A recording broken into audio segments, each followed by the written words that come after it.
Síguenos en Instagram, @ecomedios.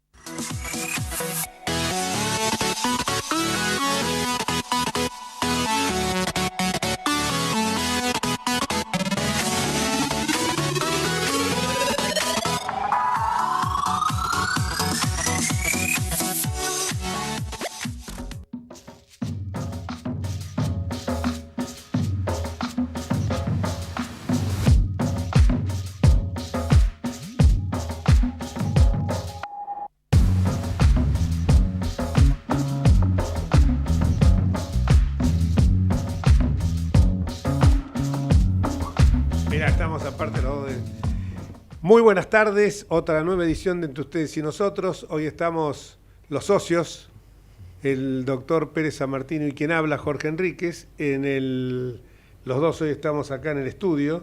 A veces uno falta, el otro no, pero siempre estamos presentes porque siempre nos comunicamos desde un barco, desde distintos lados, para seguir este diálogo que tenemos con todos ustedes, quienes son el motor nuestro, nuestros oyentes.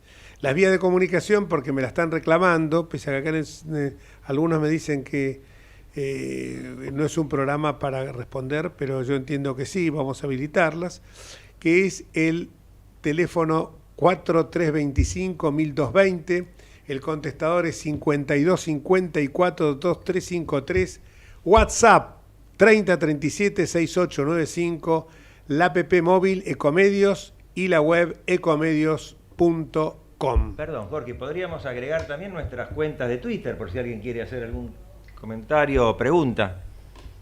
Exactamente, la cuenta de Twitter del doctor Osvaldo Pérez San Martino es @osanmartino, las dos veces es con M, dos veces con M, o @osanmartino, y la mía es @Enríquez, con Z final, Jorge, todo junto.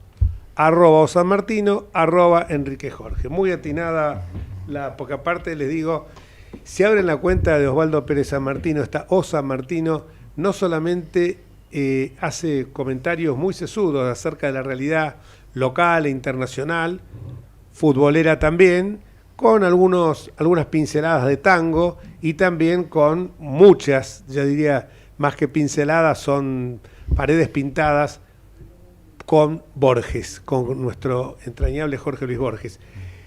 Así que y aparte tiene un fino sentido de la ironía, sin ofender a nadie, pero es muy, muy gracioso en algunos comentarios que hace, guardando obviamente cuando se trata de temas serios, guardando la solemnidad del caso.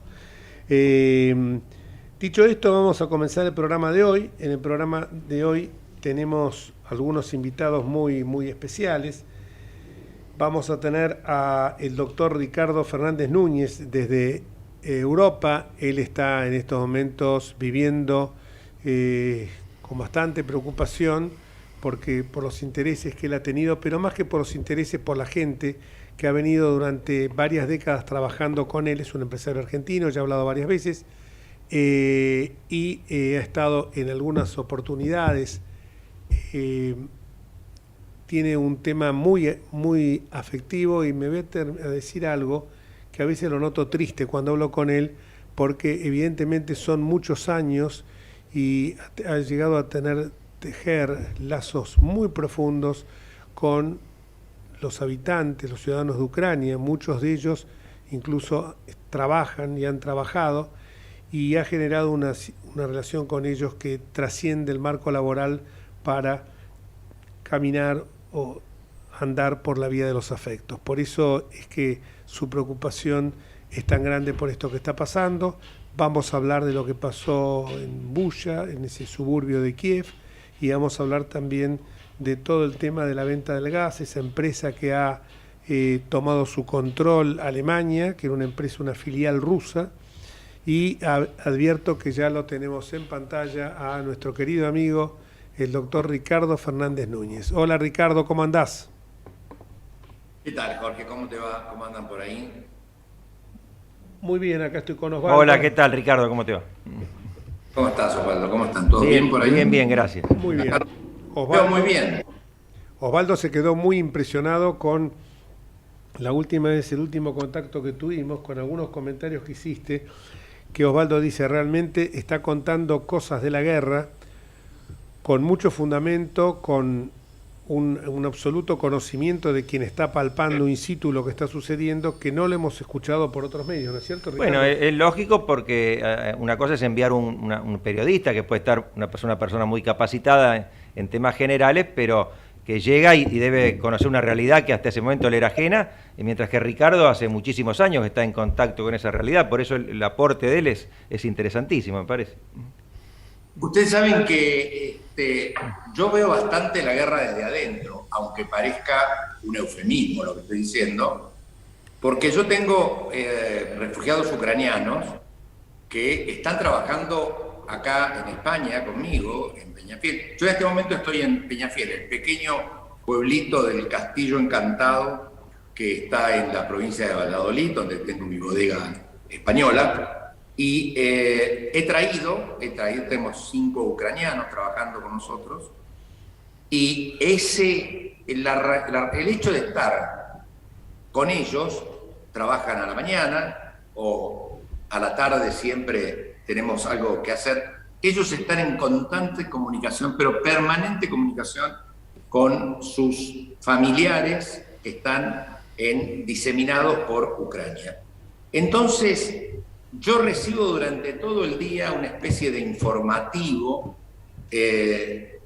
un informativo de los que están en Ucrania, y ahora les voy a decir en qué partes, están en Ucrania, y en realidad también he visto, no solamente veo esto, hoy les puedo decir que empezó la ofensiva rusa en el Donbass, y todo el mundo en las calles donde ha estado peleando, han visto que los que van al frente de los rusos son los escuadrones Wagner, que es una compañía que forma cuadros paramilitares y que son mercenarios que han peleado en todas partes donde los mercenarios hacen falta, o estaba el grupo imperial soviético, se llama, el grupo imperial ruso, se llama, que son gente también de extrema derecha, son todos filonazis, ¿no?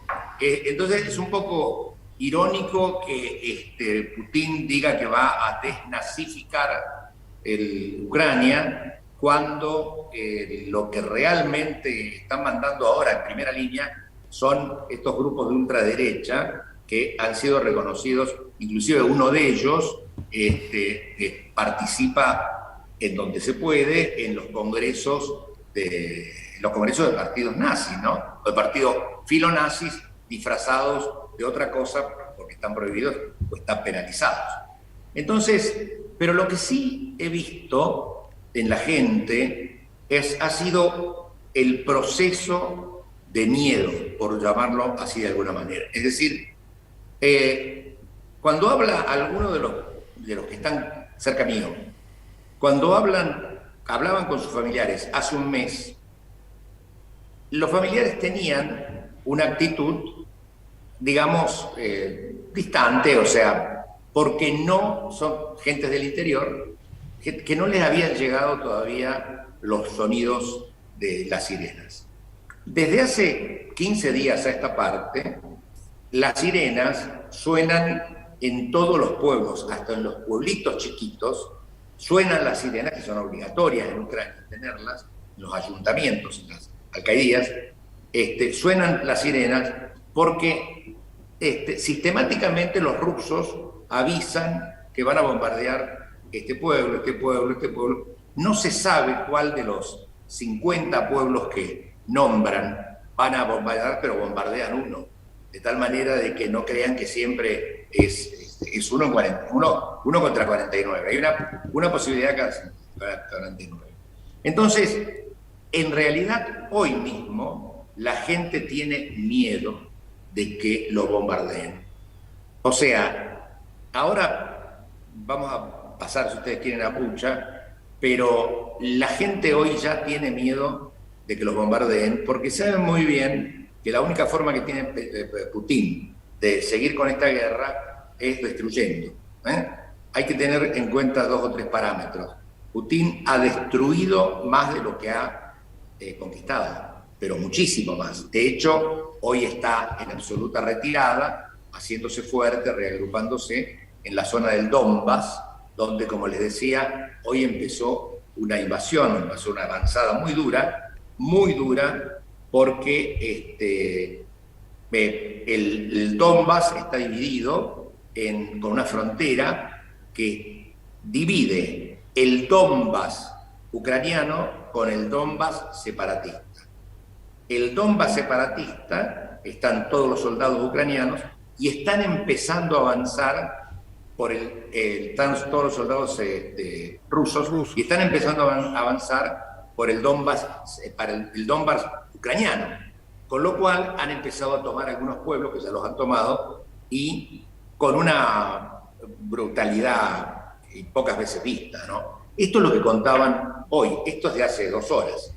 Y en realidad también tenemos que ver lo que pasó ahí en Bucha, que francamente lo de Bucha no solamente no es explicable. Aclaremos que Bucha es un suburbio de Kiev, ¿no? Es muy cerca de Kiev, a 20 y pico de kilómetros. Como vendría a ser como un San Isidro, un San Isidro, un Quilmes acá. Sí, pero mucho más separado urbanísticamente. No vendría, el San Isidro o el Nordelta vendrían a estar más al sur, camino para Odessa, desde Kiev, y esto está hacia el norte, ¿no? Pero hay algo que los ucranianos esperaban de la brutalidad del ejército ruso, esperaban la brutalidad, lo que pasa es que las imágenes superan la brutalidad. Pero esperaban los ucranianos, y me lo contaban, pero no hoy me lo contaban, no cuando apareció lo de Bucha, me lo contaban antes, porque el ejército ucraniano, el ejército ruso, tiene una escuadra muy fuerte, un escuadrón muy grande, que es checheno. Y los chechenos tienen como jefe a Kadyrov, que es un militar puesto por Putin y que es tan brutal, la brutalidad de este tipo, de este hombre, es terrible. Y primero, Kadyrov la vivió de cerca porque peleó en la guerra de Chechenia, peleó junto a los rusos en Chechenia, y ahí los rusos aprendieron lo que es la brutalidad de Kadyrov. En la escuela de Kadyrov es la escuela de la brutalidad, de la masacre, de la destrucción, y es tan, digamos, afrentosa la actitud del hombre que los otros días visitó la zona del Donbass y en Donetsk exactamente, fue a visitar un hospital de la zona separatista y llevó a su hijo de 14 años vestido con uniforme de guerra. O sea, digamos, increíble. Para él la vida es la guerra, la familia es la guerra, y tiene métodos brutales. Todo lo que pasó en Bucha es la brutalidad aprendida por los rusos. Pero según dice el director del comando Azov, que también es de derecha, pero está de la parte ucraniana, él dice que cuando se levante la manta que cubre Mariupol, vamos a asombrarnos porque lo que hemos visto en Bucha es quizás que sea el 5% de lo que nos espera ver en Mariupol, que es una ciudad que, como ustedes saben, está 90% casi destruida, y han hecho corredores humanitarios, de los cuales han tenido, es la Cruz Roja la que lo está haciendo, y que realmente tienen, la Cruz Roja ha postergado los corredores humanitarios porque no le daban garantías los rusos de que no los iban a bombardear. Entonces, parece ser que lo que hemos visto es el principio de una cosa mucho más dantesca, ¿no? Esta brutalidad tiene como propósito, sobre todo, amedrentar a la gente para decir, o se rinden, o miren que el tema no es solo la muerte, sino que es la tortura previa y después la muerte, y como uno ha visto algunas personas que mataron con las manos atadas en la espalda, que dejaron los cadáveres mutilados, disparos en los ojos. Esto es un poco...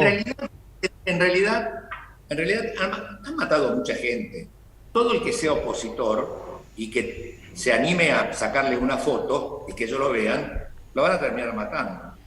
Pero lo que se llama el callejón de la muerte, la calle de la muerte, es la salida de Bucha, no solamente esa parte que hemos visto a todos con el famoso símbolo de Irina, la señora que está identificada como Irina y que se le ve la mano y que tiene una uña pintada, esa es una foto que va a ser el símbolo de Bucha, porque tiene las manos atadas, se nota la mano, pero tiene una uña pintada impecable y las otras no, y es una señora, se llama Irina, y es una de las muertas de Bucha. El callejón de la muerte, o por lo menos la calle de la muerte, el corredor de la muerte que han hecho, es toda la retirada que han hecho los rusos hacia el Donbass. Y en esa retirada que han hecho los rusos hacia el Donbass, no solamente han matado gente en Bucha, han matado a toda la gente que iban encontrando en la carretera, en la ruta, la iban matando y se han encontrado, y pronto van a salir las fotos, se han encontrado infinidad de automóviles con cadáveres adentro, con cadáveres de chicos, pero digo, no es amedrentar cuando los cadáveres tienen 3-4 horas de la retirada, es decir, van a tierra, van a sangre y fuego, no dejan nada vivo. Es verdad que también han aprendido a ser ladrones, porque en las retiradas los rusos desvalijan las casas y se las llevan. Estas cosas que yo cuento, seguramente algún día, cuando Putin tenga su Nuremberg, Putin puede tener 3 cosas, ¿no? Un Nuremberg, una corte penal internacional o un Bunkerführer, que es donde se suicidó Hitler, ¿cierto? Es decir, hay 3 alternativas para este hombre. El día que se aparezcan los documentos que hoy circulan, se saben, vamos a saber que, por ejemplo, en la República de al lado de Ucrania, que preside el presidente Lukashenko, en Bielorrusia, hay muy cerca de la frontera, hay un mercado con cosas robadas de las casas de los ucranianos en la retirada. Esto está fotografiado. Entonces, esto, digamos, lo que vamos a ver. Ahora empieza la parte más cruenta, porque seguramente Putin no está ganando la guerra y no está perdiendo la guerra. Ucrania no está ganando la guerra y no está perdiendo la guerra.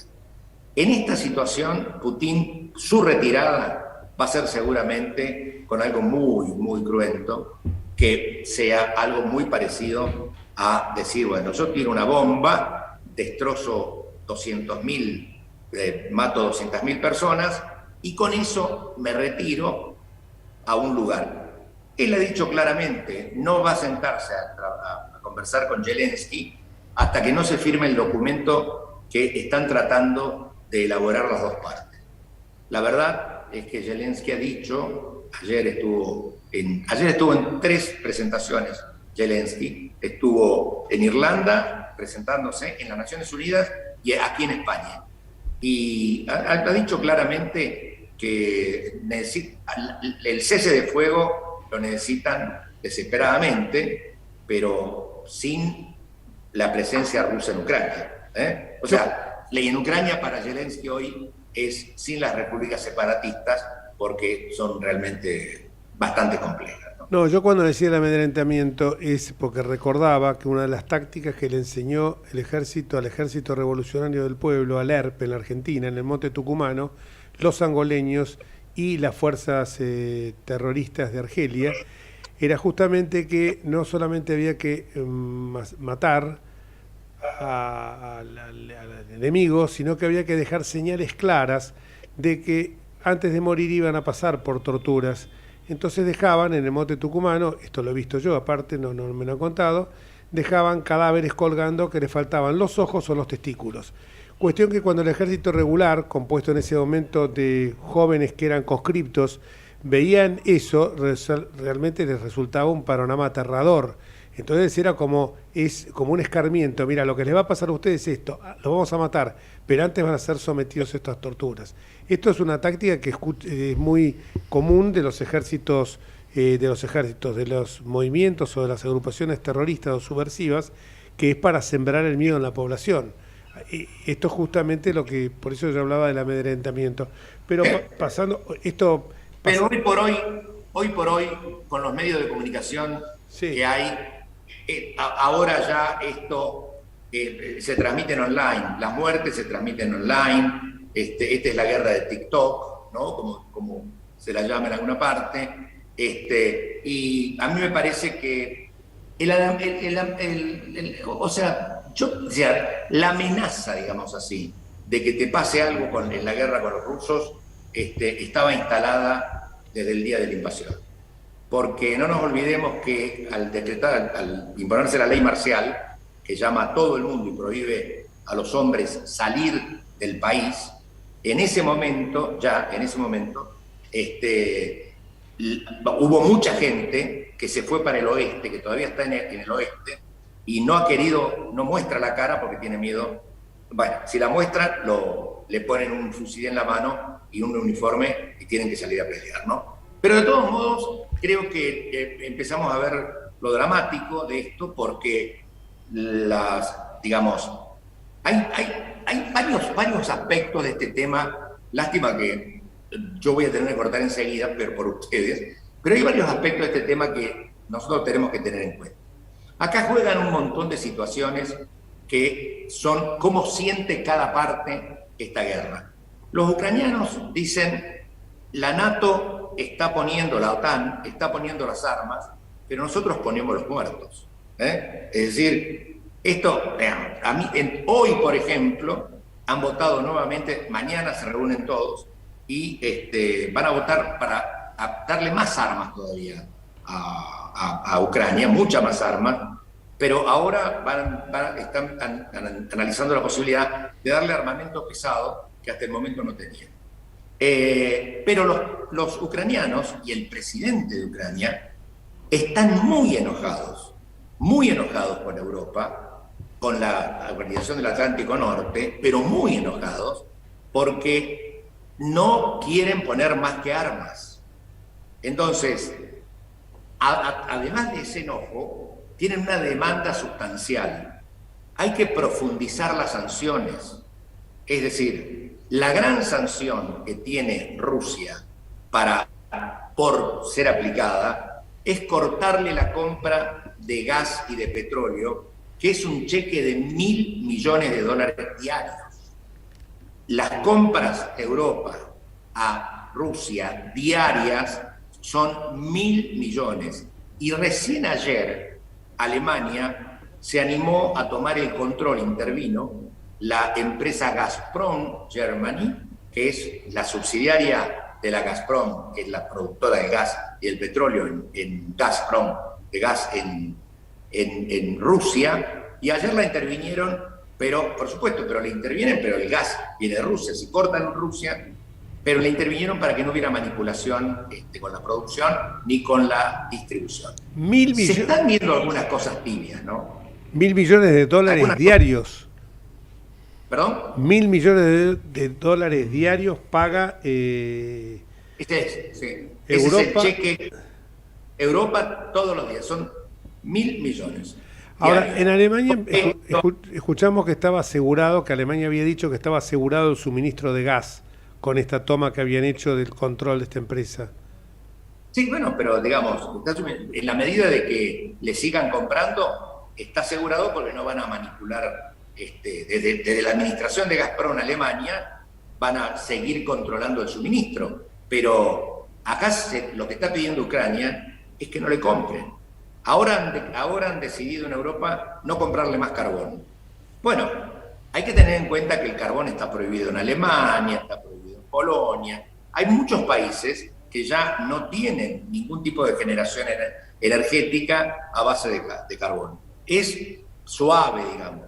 Lo que pide Zelensky es concretamente la profundización de la mayor medida, que es cortarle las piernas a la economía rusa con el no comprándole energía.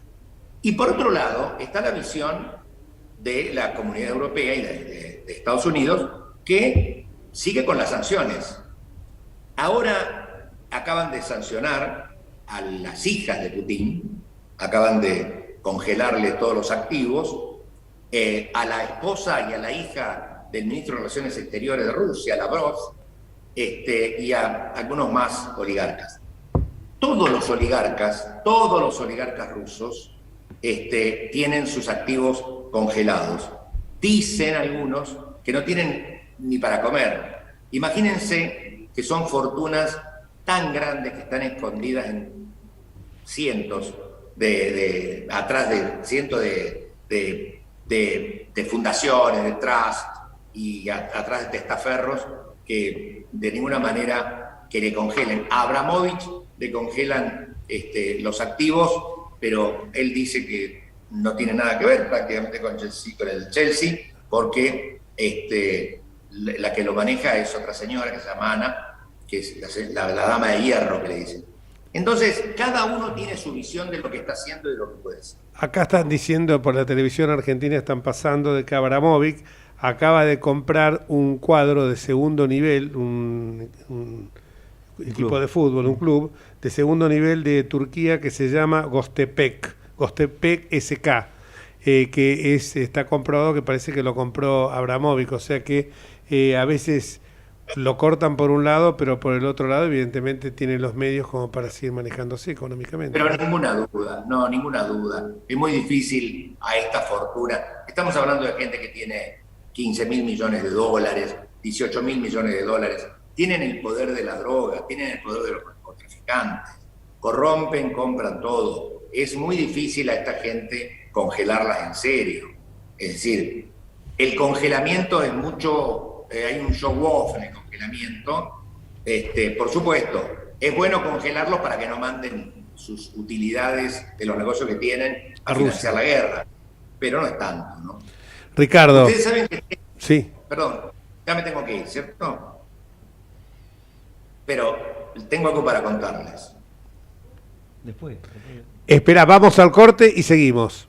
Pausa. Pero bueno, buenísimo, le voy a dar el título. El título a ver. Se llama La argentinización de España. Pobre España. Esto lo hiciste para que la gente se quede después de la pausa, ¿no? Cuando vengas a Buenos Aires te estamos esperando con un enfoque, por favor, la cámara, el micrófono del doctor Fernández Núñez. ¿No lo puede enfocar? Bueno, acá lo estamos esperando. Vamos a la pausa y seguimos con la argentinización de España. Gracias. Ecomedios.com AM1220. Estamos con vos. Estamos en vos. Estamos llenos de historias verticales. Girá tu celular. En Catamarca tenés algo distinto para contar. Girá, girá, no te pierdas de nada. Vení a contar una historia distinta.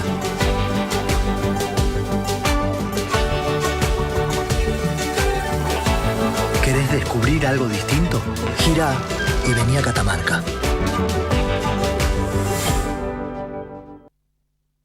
Todo lo que hicimos en la costa lo hicimos porque nos escuchamos y trabajamos en equipo. Vos, que querés vivir en un lugar que te encante, y nosotros que lo estamos haciendo. Y así funciona. Juntos hacemos más y disfrutamos más de la costa. Vivamos Vicente López. La Posada Morada dos Ventos te espera en Pipa, la mejor playa del nordeste de Brasil. Única por su bahía con delfines.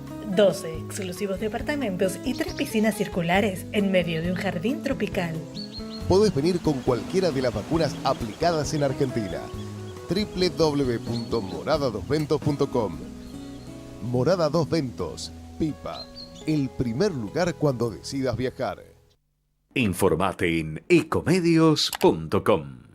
Seguinos en TikTok, @ecomedios 1220.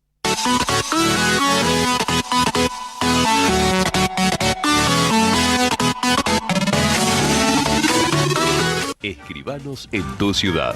Nuestro consejo es prevenir problemas. Colegio de Escribanos de la Ciudad de Buenos Aires. Consejo Federal del Notariado Argentino. El Colegio Profesional Inmobiliario auspicia este programa. Colegio Profesional Inmobiliario, cada vez más profesionales. ¿Conocés los planes de salud de Andar, la obra social de los viajantes vendedores? Planes para empleados en relación de dependencia, monotributistas y particulares. Solicita un asesor comercial al 0810-345-0184.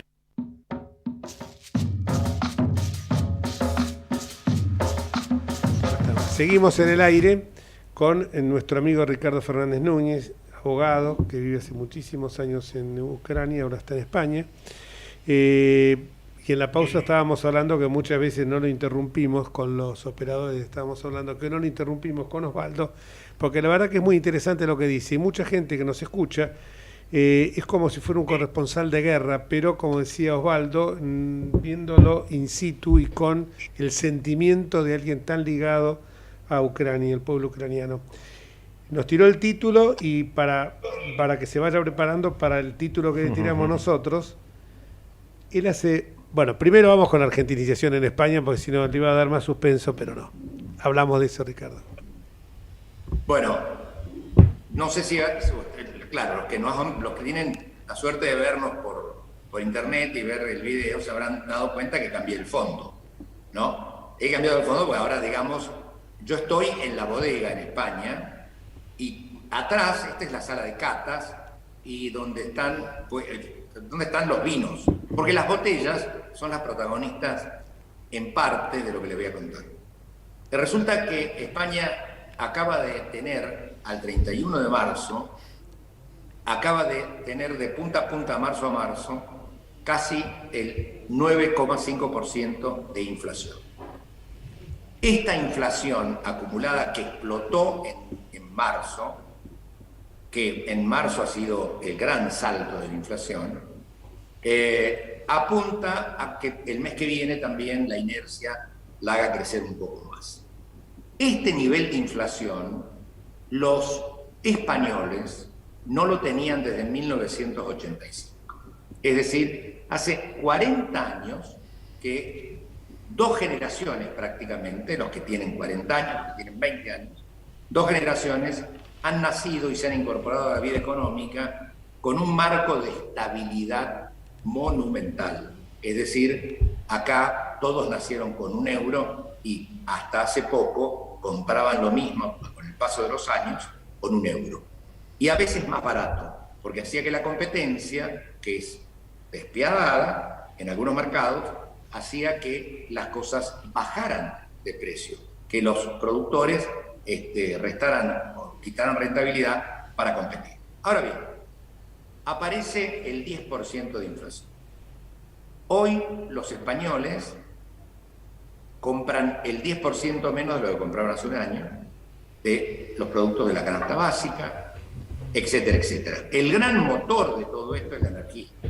Es el problema del gran problema, es el aumento de la energía que no viene solamente por la guerra con Ucrania, que ahí se asentó, sino que ya venía como un arrastre estructural de cómo es la composición del precio de la energía, porque el precio de la energía es una fórmula que tiende a sustituir otras energías. Entonces, hay que juntar el dinero para Perdón, Ricardo, y en el resto de los países de la zona euro, ¿aproximadamente cuánto fue la inflación? Porque...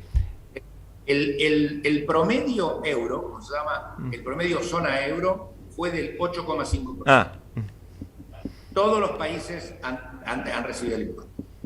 Pero España superó a la costa, pero lo que pasa en España, y esto hablándolo con los españoles, porque uno se entiende mucho más de donde viene parte de su sangre, los españoles están totalmente desorientados, porque no saben qué hacer frente a los aumentos que han venido, que se han trasladado acá.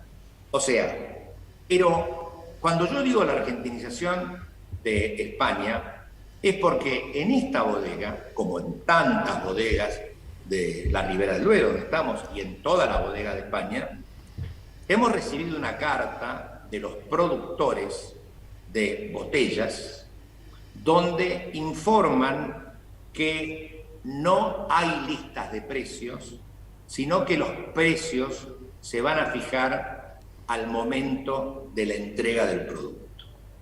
Es decir, hoy acaban de entrar los españoles al tren fantasma, es decir, a la falta del elemento precio, con lo cual se ha creado una desorientación general de ver cómo se enfrenta esto. Por ejemplo, el Consejo Regular, tenemos varias asociaciones de las cuales los empresarios bodegueros somos parte, y yo recibí una carta de mi gremio bodeguero dirigida al ministro de Economía. En realidad acá se dirige al presidente de la Junta de Castilla y León, porque es la región de Castilla y León, ¿no? Región autonómica.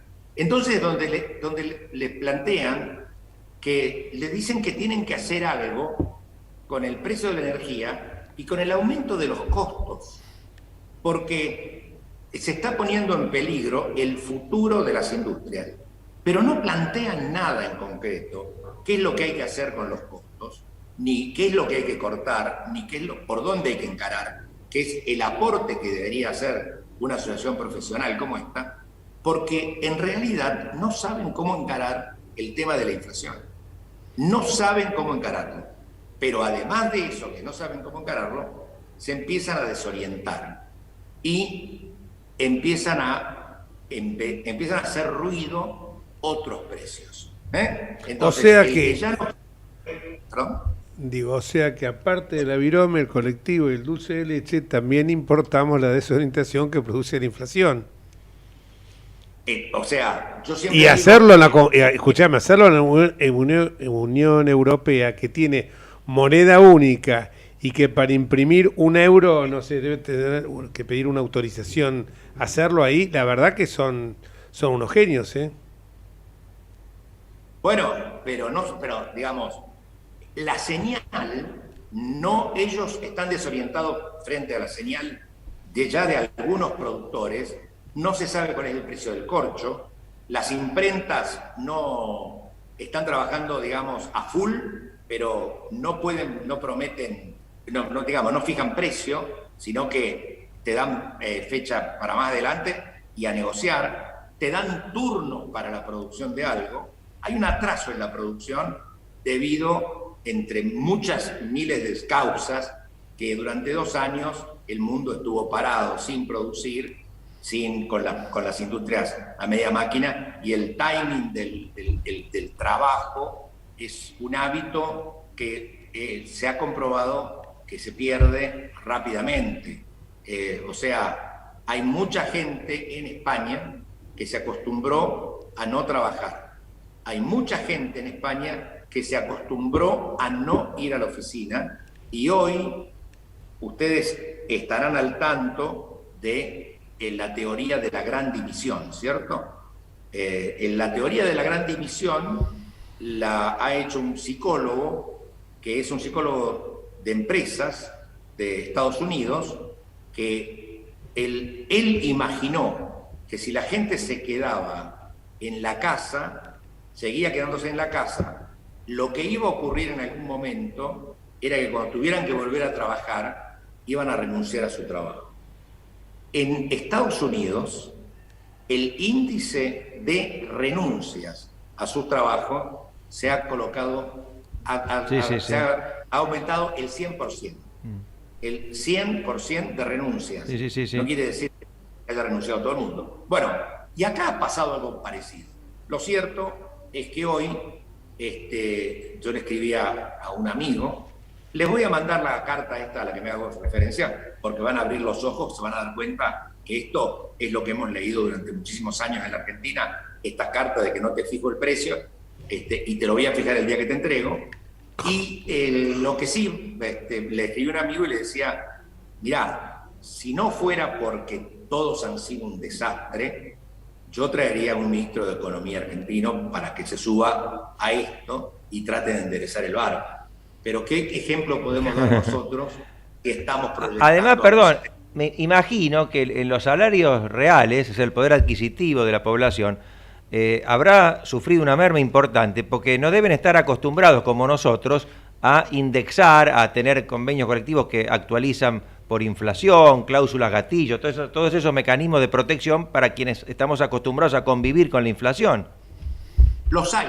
Ah. Hay algunos convenios que... acá hay un supermercado muy famoso, que es nacional, o sea, también está en Portugal, pero es un supermercado muy famoso que está considerado, siempre se consideró a sí mismo un mercado el más barato de España. O sea, el supermercado más barato de España. Y en realidad, comparativamente, es así. Él tiene proveedores, ese supermercado tiene proveedores exclusivos a los que financia y les compra. Pero tienen que producir nada más que para ese supermercado. Y le marca la ganancia, es decir, te pone el dinero, te monta la industria, te presta el dinero y te marca la ganancia. Quiere decir que es una rentabilidad que no depende del dueño ni de la eficiencia, sino que depende del que te compra. Ahora bien, este mismo hombre, se llama Roig, el apellido del empresario, que es presidente de este grupo, él tiene un convenio que está atado al IPC, al índice de precios al consumidor. Y en febrero, cuando se supo la inflación del año pasado, del 21, que era del 6,7, de todo el 21, en febrero, él ajustó los salarios por el 6,7. Eso es una señal. La otra señal que viene es que en las empresas, y sobre todo lo vivo directamente yo, las empresas empiezan a tener demanda salarial. Es decir, los empleados pagan mucho más, ¿saben? Por la nafta, la gasolina, como se le dice acá, están pagando una fortuna, al punto que hoy el gobierno de España les devuelve 20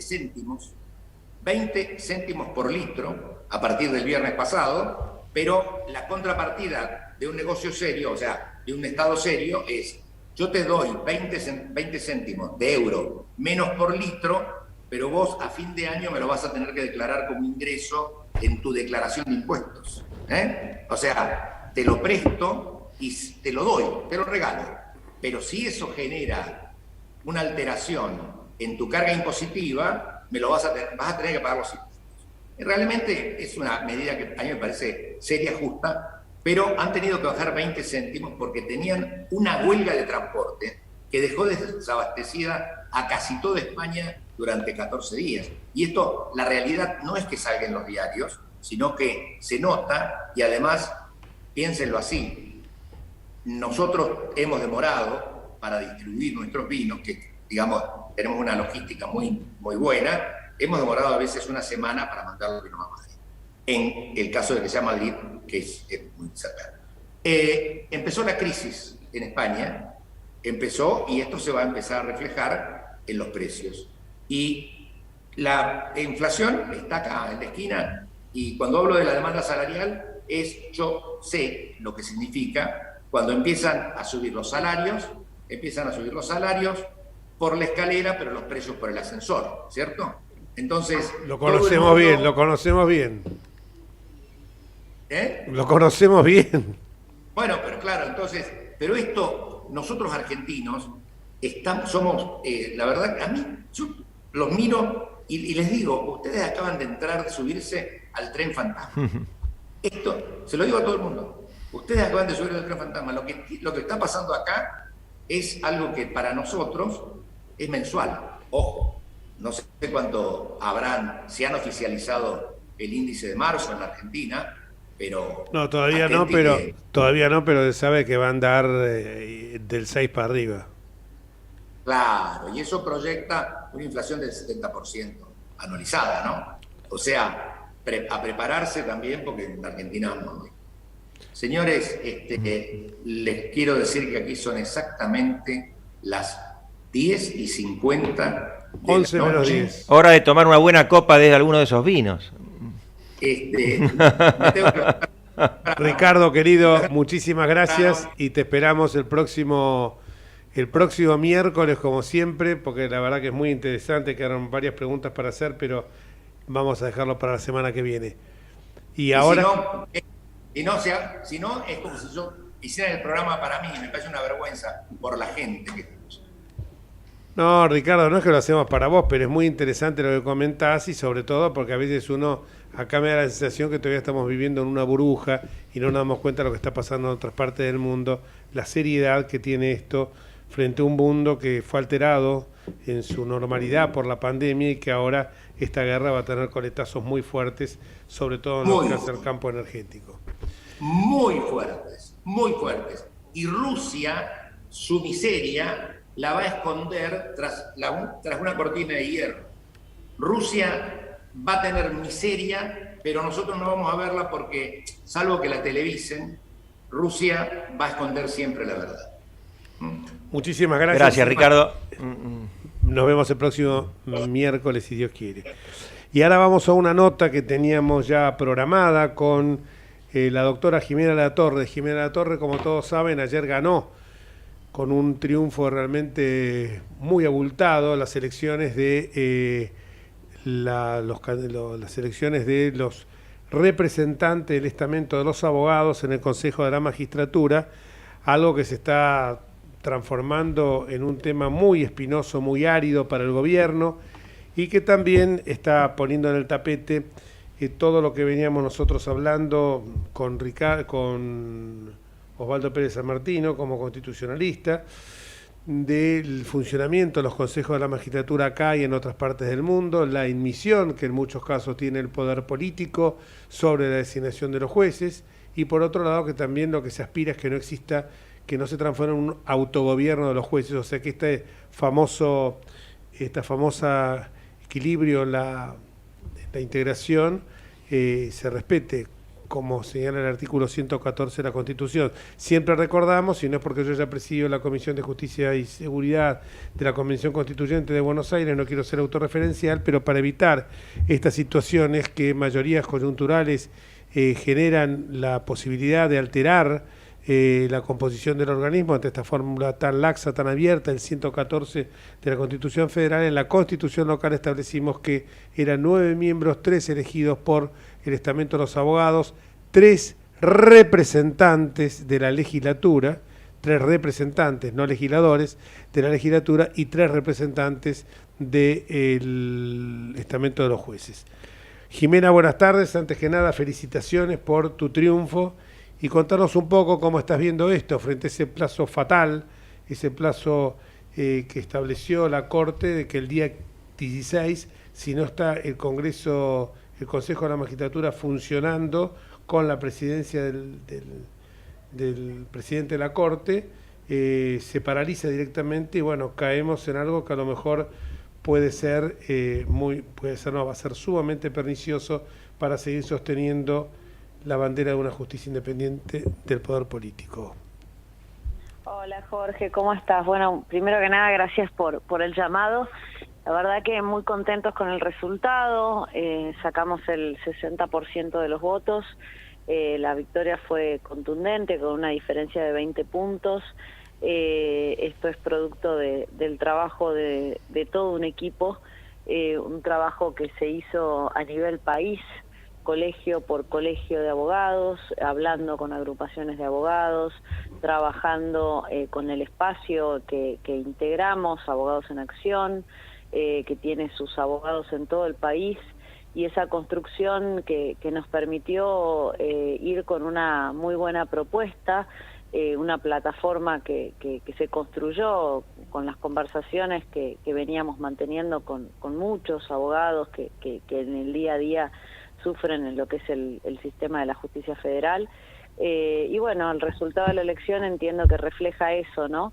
Una propuesta republicana, una propuesta que busca aportar transparencia al sistema de selección de jueces, una propuesta que intenta poner en su lugar las representaciones de los estamentos de la política respecto de los estamentos técnicos, para finalmente lograr los abogados tener voz y voto en la comisión de selección, en la comisión de disciplina, intentando que en la comisión de disciplina los jueces reduzcan su representación al mínimo legal posible, y llevando, bueno, esta bandera de la transparencia y sobre todo de la igualdad de oportunidades entre abogados y aquellos que integran el Poder Judicial, ¿no?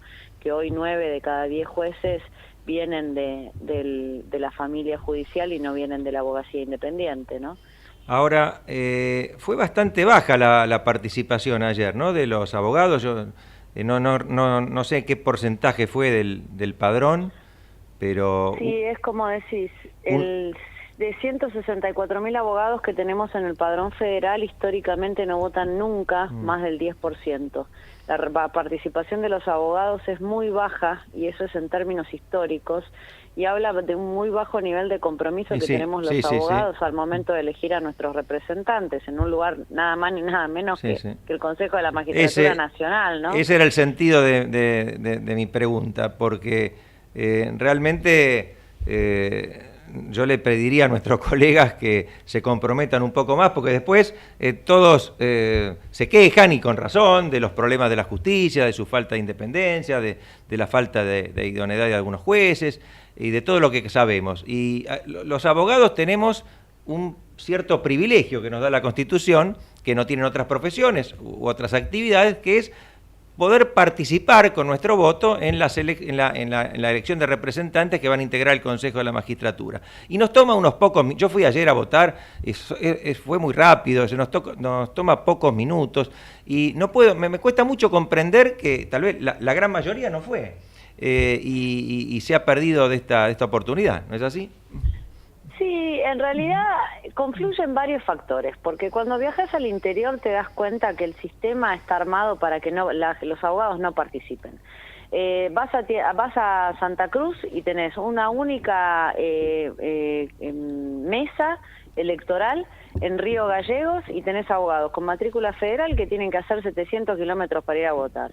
En Entre Ríos pasó exactamente lo mismo, una única mesa en toda la provincia. Hay que mirar la realidad del interior para darse cuenta que en realidad no es solo, ¿viste? Porque a veces uno mira en el conurbano o mira capital y parece todo más fácil, y la realidad es que también la virtualidad hizo que los abogados no tengamos que ir a los colegios de abogados a hacer trámites. Entonces eso también hace que baje el nivel de participación. Pero todo esto se resolvería con un sistema de elección electrónica, que es una de las propuestas que llevamos al Consejo de la Magistratura. Los abogados perfectamente deberíamos poder votar. Si nosotros podemos, con nuestra firma digital, validar nuestra identidad para presentar un recurso extraordinario ante la Corte Suprema de Justicia, bien podríamos usar esa misma firma digital para validar nuestra identidad al momento de emitir nuestro voto. Y después es solo una capa que se le pone al sistema para encriptar la información que se envía, de manera tal que se resguarde el secreto del voto. Eso es algo que se puede hacer y ni siquiera requiere demasiado costo. Y de esa manera vos podrías tener a 164.000 abogados en todo el país votando con solo apretar un botón. Entonces, eso haría que tengamos mayor transparencia, mayor participación, más independencia al momento de los armados, de la elección, creo que son cosas que en el siglo, en el 2022 no resisten análisis. Sí, parece mentira porque estamos hablando de firma digital que tenemos los abogados, estamos hablando de la era del blockchain, de las criptomonedas, de las autopistas informáticas, y cuando propones esto, parece que enseguida salen los agoreros que dicen, pero van a meter la mula. Pero lo que Ponés tres fiscales informáticos claro, de cada lado en cada una de las listas y resolviste seguro, el problema. Que cada fiscal informático verifique que no se hackeen los sistemas, que el sistema funcione como corresponde. Pensá que hoy tenés elecciones en todo el país en forma simultánea y vos tenés que tratar de garantizar fiscales en todo el país. No se dan una idea la tarea descomunal que hemos desplegado provincia por provincia, colegio por colegio, buscando los acuerdos, los consensos, hablando con todas las agrupaciones, los presidentes de los colegios, para garantizar la transparencia de las elecciones, que en todas las mesas teníamos un fiscal. La verdad que la tarea es descomunal. Felicitaciones nuevamente y muchísimas gracias, Jimena, y ha sido un gusto nuevamente hablar contigo. Ya ayer anoche te habíamos felicitado, pero ahora quería hacerlo también por este medio. Bueno, muchas gracias, Jorge, sabes lo que te aprecio. Es recíproco, Jimé. Un beso. Chao, hasta luego. Chao, chao. Y nosotros vamos a la pausa porque, para alegría de nuestro operador, que no lo puede creer, se va a desmayar en cualquier momento. Pausa. Desde Buenos Aires, transmite LRI 224, AM 1220, Ecomedios. Econoticias. Toda la información al instante. Muchas gracias. A las 18 horas en la República Argentina, en la ciudad de Buenos Aires, en estos momentos con una temperatura bastante primaveral para este otoño, en donde tenemos una abundante humedad y también presión atmosférica. Tenemos 23 grados de temperatura, mientras que el Servicio Meteorológico anuncia para el día de mañana, jueves, cielo totalmente despejado. Vamos a tener un jueves con buen clima, con una mínima de 18 y una máxima que será de 24 grados. El Papa Francisco agradeció a través de una misiva la felicitación que le envió el presidente de la Argentina, Alberto Fernández, en nombre de la Nación, por un nuevo aniversario de la elección de su pontificado, que ocurrió el 24 de marzo pasado. El Papa le contestó inmediatamente después, el día 25, en una carta que ha sido dada a conocer hace unos minutos en Presidencia de la Nación. La misiva llega en medio de la interna que vive el Frente de Todos, tras la firma del acuerdo con el Fondo y la falta de apoyos de Cristina y la Cámpora a Alberto Fernández. El presidente agradeció las palabras en general, protocolares, del Papa Francisco, y lo describió, además, como un líder moral en su cuenta oficial de Twitter. El dólar, ¿qué ocurrió hoy con la moneda norteamericana en el cierre de los mercados? Estamos atrasados, pero repasamos brevemente lo que ocurrió en las pizarras. El solidario cerró en 193 pesos con 59 para la venta.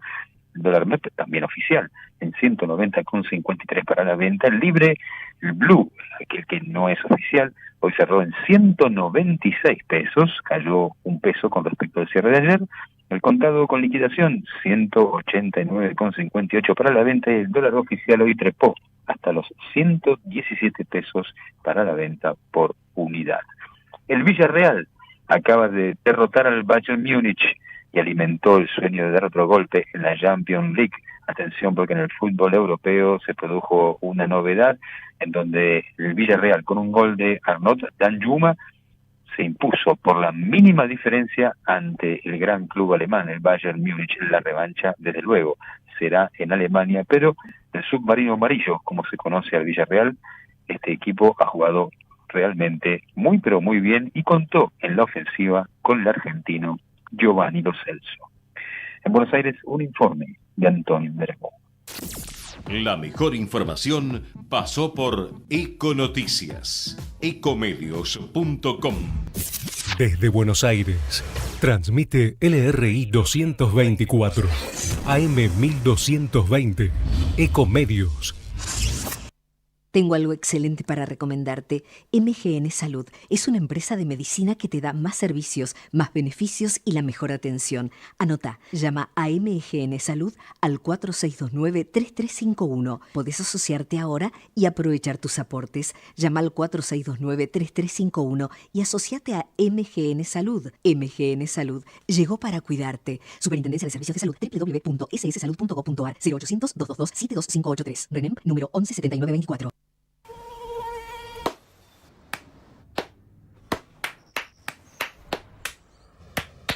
No aplaudamos al mosquito, combatámoslo en serio.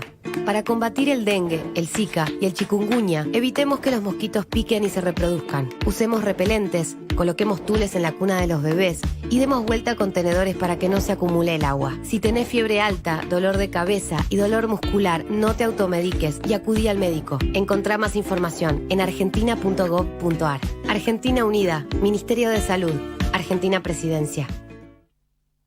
Los y las guardias de seguridad del Banco Nación, que siempre les dijimos no usen sus celulares, ahora queremos que los usen. Sí, bájense la app BNA+. No hagan filas en el banco, hagan transferencias desde el sillón, carguen la SUBE desde el celular y vayan a visitar a la tía. Pónganse alias graciosos. Con la app BNA+, tenés todo el banco en tu celular. Mucho más fácil, rápido y sin moverte de donde estés. BNA+, todo es más fácil. Banco Nación. Informate en ecomedios.com.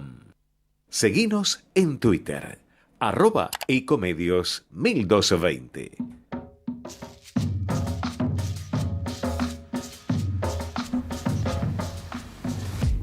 Y seguimos entre ustedes y nosotros, en esta tarde ya que se está poniendo bastante fresca. Y ahora vamos a tocar algunos temas vinculados con la actualidad parlamentaria, y básicamente son dos los que hoy están, bueno, son muchos más de dos, pero los que hoy estamos tratando, y que fue uno vinculado con el tema que hablamos con Jimena Latorre, después de su triunfo en el día de ayer en las elecciones del Consejo de la Magistratura en cuanto al estamento de los abogados inscritos en la matrícula federal, y las dificultades que está teniendo esta ley para ser sancionada por este capricho que tiene el Frente de Todos, por un lado, en que se opone terminantemente a la participación de miembros de la Corte Suprema en su integración, y por el otro lado también un tema que realmente, el tema del Consejo es importante para todo el mundo, aunque muchas veces la gran mayoría de la gente no lo advierta. La justicia influye en nuestras decisiones diarias, en nuestro progreso económico, en el desarrollo de una sociedad, pero también hay un tema que se vincula quizás más con la cotidianeidad, que es el tema de una malhadada ley de alquileres que hoy está vigente en la Argentina. Y para eso vamos a hablar con la diputada Silvia Los Penato, que es la secretaria además parlamentaria del bloque de Juntos por el Cambio, del bloque del PRO, y realmente ha sido alguien con la cual yo trabajé durante 4 años, y puedo dar fe que cuando uno habla de un diputado, que son muchos, pero cuando uno quiere destacar a un diputado o diputada que realmente ha descollado por su contracción al trabajo parlamentario día y día y su concentración cuando está en la Cámara, es justamente la diputada Silvia Los Penato. Hola Silvia, buenas tardes. Hola Jorge, muy buenas tardes. Muchas gracias por tus palabras y un gusto estar en tu programa. La primera pregunta que te hago es cómo se encuentra el tratamiento de la modificación del Código Civil y Comercial de la Nación en cuanto al contrato de locación. Bueno, en el día de ayer, después de más de un año en que Juntos por el Cambio venía reclamando que se incluyera el tema de la ley de alquileres como una prioridad, que es una prioridad de la gente claramente, el oficialismo finalmente accedió a convocar la Comisión de Legislación General como única comisión para que se trate este tema, digamos, lo cual claramente puede agilizar el tratamiento, y se pusieron las fechas para que en un mes, cercano al 26 y 27 de abril, ya se esté despachando este tema en caso de alcanzarse un acuerdo, ¿no?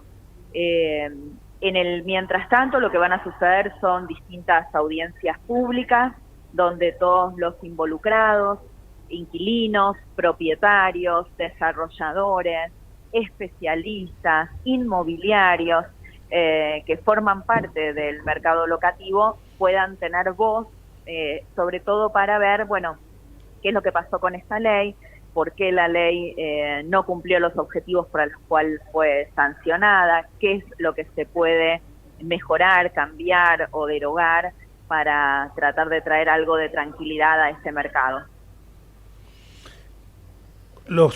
Si quería decir, estoy acá con Osvaldo Pérez San Martino, que quería hacer un comentario. No, quería saber en el proyecto de ustedes cuáles son las modificaciones principales.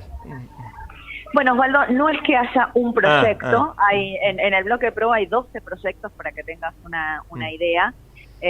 Hay distintas iniciativas. En general hay bastante acuerdo sobre 2 artículos de la ley que requieren un abordaje inmediato. Uno tiene que ver con el plazo, la extensión del plazo a 3 años en un contexto de inestabilidad y de gran incertidumbre como el de la Argentina, es claramente algo que perjudica la oferta en el mercado de alquileres. Y la otra modificación con la que la mayoría también tiene acuerdo es el índice, no el índice, sino la periodicidad de la actualización de los alquileres. Exactamente. Ahora es anual.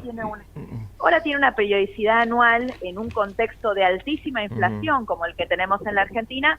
Se vuelve realmente en algo que es muy angustiante para ambas partes, ¿no? Porque el propietario mes a mes ve cómo va perdiendo capacidad de compra, digamos, ¿no?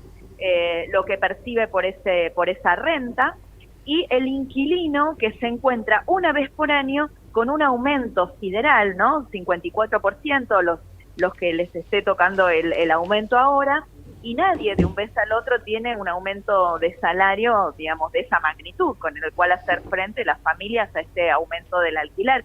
Eso pone en muchos casos a muchas familias en una situación de una enorme incertidumbre, no saber cómo van a poder pagar el alquiler, tener que buscar otra casa, otro departamento, en un momento donde no hay oferta, porque la oferta se retrajo más del 40% en la ciudad de Buenos Aires, por ejemplo, donde las propiedades en venta se duplicaron y las propiedades en alquiler bajaron más del 40%. Convirtiendo hoy al mercado en un realmente está paralizado porque no se vende nada. Eso hace también que bajen el valor de las propiedades, pero los inquilinos tampoco tienen oferta, con lo cual sube el valor de los alquileres. Así que estamos en un momento realmente pésimo para todos los actores del sistema. Por eso es que todos los actores del sistema, inquilinos, propietarios, inmobiliarios, desarrolladores, quieren que trabajemos no solamente esta ley, porque nosotros sabemos que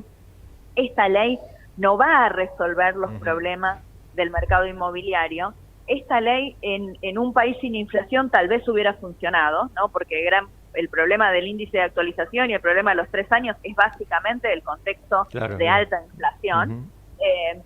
Pero necesitamos urgentemente aumentar la oferta en el mercado de alquileres. La única manera de bajar el precio es aumentar la oferta. Y la única manera de aumentar la oferta es generar estímulos para que los propietarios saquen sus viviendas de la venta y las vuelvan a volcar al mercado. Y esos estímulos no pueden ser el garrote de la suba de impuestos. De esa manera lo que van a hacer es huir aún más. Lo que necesitamos en todo caso es una baja de impuestos, estímulos bien concretos, certidumbre jurídica para que los propietarios vuelvan a poner sus propiedades en el mercado de alquileres, aumente la oferta y bajen los precios. Eso por supuesto que es así, y es en un mercado tan sensible como el argentino, ¿no? Por la inflación, por nuestros constantes cambios de reglas. En otros países estables, algunas de estas cláusulas podrían ser admisibles, pero aquí hay que garantizar una cierta estabilidad, un cierto marco de previsibilidad a los propietarios para que ellos decidan poner sus inmuebles en alquiler, y eso es lo que va a favorecer a los inquilinos. Sin embargo, algunas entidades que se autodenominan defensora de los inquilinos y que creo que representan a los pocos miembros que las integran, no a los inquilinos en general, pareciera que reclaman una profundización de las medidas intervencionistas y en contra de los propietarios, sin advertir cuál va a ser necesariamente el resultado, ¿no?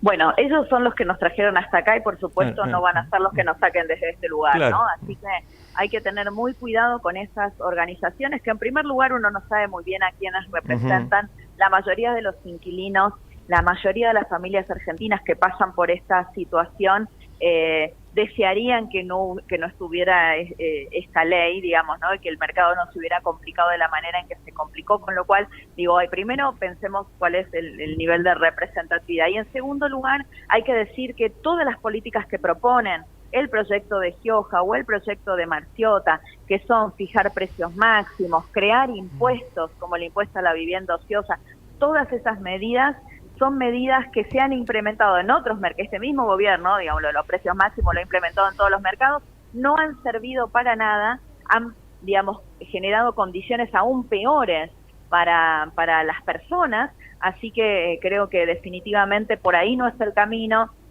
Juntos por el Cambio no va a avanzar en esas propuestas que de antemano ya sabemos que van a ser más perjudiciales, van a empeorar la situación del mercado locativo en la Argentina. Es insólito que cuando uno te escucha hablar a vos decís es tan claro, tan con sentido común, con tanta lógica, y que esto no lo puede advertir el oficialismo, porque realmente lo que está diciendo de la oferta y la demanda son leyes como la ley de gravedad, como que el sol sale por el este y se pone para el oeste, pero bueno, evidentemente estas leyes de congelamiento, estas leyes que vos señalaste de impuesto a la vivienda ociosa, jamás dieron resultado. Arrancaron en el 47, 48 con Perón hasta el presente y no dieron resultado. Y quizás la ley, y a eso iba yo, la ley que más resultados dio fue la 23091, que fue una ley implementada, sancionada durante el gobierno de Raúl Ricardo Alfonsín. Y justamente tomando en base a eso y tomando en base a lo que vos decís de los... tomando en base a esto, es que nosotros, juntamente con el diputado Laspina, el año pasado, o sea que todavía tiene estado parlamentario, y varios diputados más, presentamos un proyecto que tenía como propósito generar incentivos para que los propietarios no solamente alquilen, sino que también se permita la construcción de viviendas o la refacción de unidades con destino a casa-habitación, que es lo que más me preocupa, lo que más nos preocupa a todos, porque la locación comercial o para actividades civiles, comercio, industria, tiene otro mercado, pero justamente las desgravaciones impositivas para fomentar con rebaja del impuesto a las ganancias, la deducción del IVA en los materiales de construcción, para que esas viviendas de un plazo breve, 8 años, un plazo de 6 a 8 años, estuvieran indisponibles en el mercado de enajenación de bienes y que afectadas a la locación. Me parece que ese también es un buen camino para explorar. No lo digo porque hayamos presentado ese proyecto de ley, pero me parece que es un camino para explotar y volver a las condiciones de un contrato paritario, como es el contrato locativo, y que en el Código Civil y Comercial, sancionado recientemente, tuvo la verdad una buena redacción este contrato. Sí, definitivamente creo que ese proyecto y otras iniciativas en ese sentido son muy beneficiosas. Creo que ahí hay una serie de medidas que se pueden tomar en el corto plazo, algunas de las que vos decías, incentivos para aumentar la oferta en el mercado de alquileres, y otras incentivos fiscales, tributarios para aumentar la oferta respecto de la vivienda ya construida, digamos, ¿no? Y también, obviamente, que uno podría aprovechar la gran necesidad que hay de vivienda en la Argentina para volcar también incentivos a la construcción en un proceso que, por supuesto, lleva más tiempo, por lo menos de un año en adelante, porque es lo que tardaría en efectivamente verse los resultados, de generar también otra serie de estímulos fiscales y tributarios para que se construya para el mercado de alquileres, ¿no? Que se construya para alquilar. Así que ahí esas dos tipos de políticas tienen que complementar la ley de alquileres. Si no, vamos a reformar la ley, vamos a corregir estos artículos y de todos modos la situación en el mercado no se va a mejorar sensiblemente. Como sos una mujer de la política y como nosotros tenemos un monitor prendido acá, te voy a decir algo. Te habrás dado cuenta que cuando estaba hablando contigo se me produjo un bache, porque mirando la televisión no podía creer lo que estaba viendo. Parrilli sobre los años del kirchnerismo. Había más nacimientos porque la gente tenía esperanza. Ya el nivel de insensatez de esta gente es superlativo. Bueno, ya con tu risa está todo aclarado.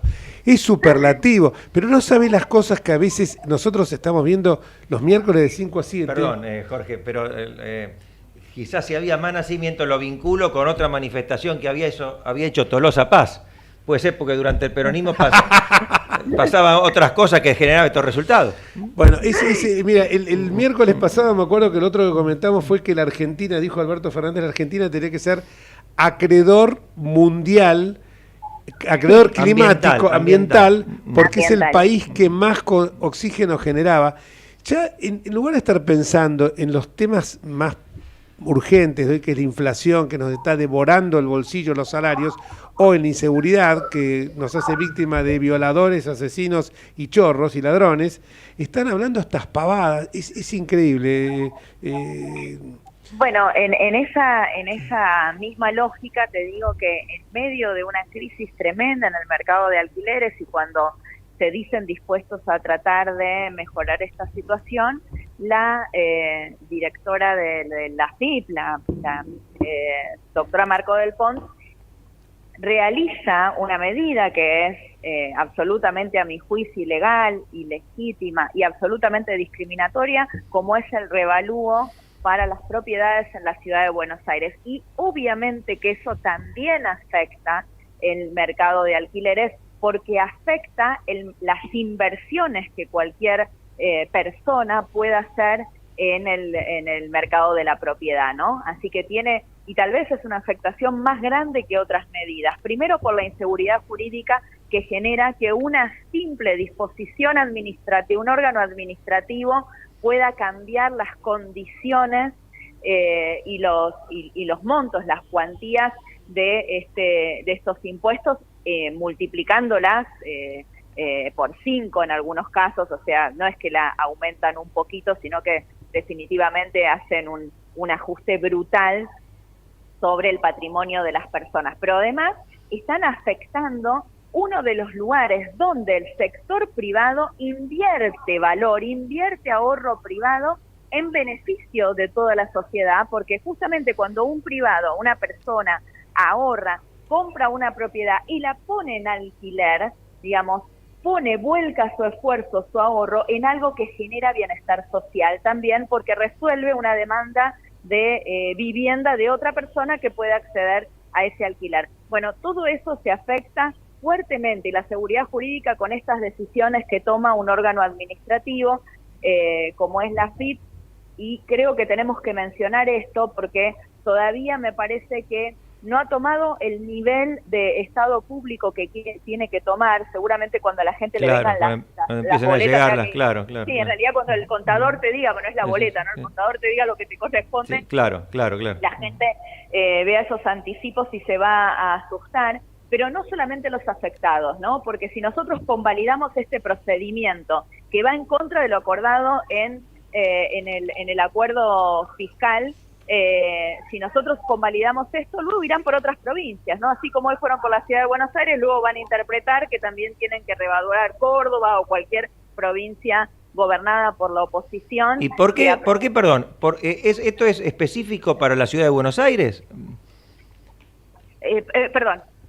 Esta revaluación, No te escuché. ¿Esta revaluación es específica para la ciudad de Buenos Aires?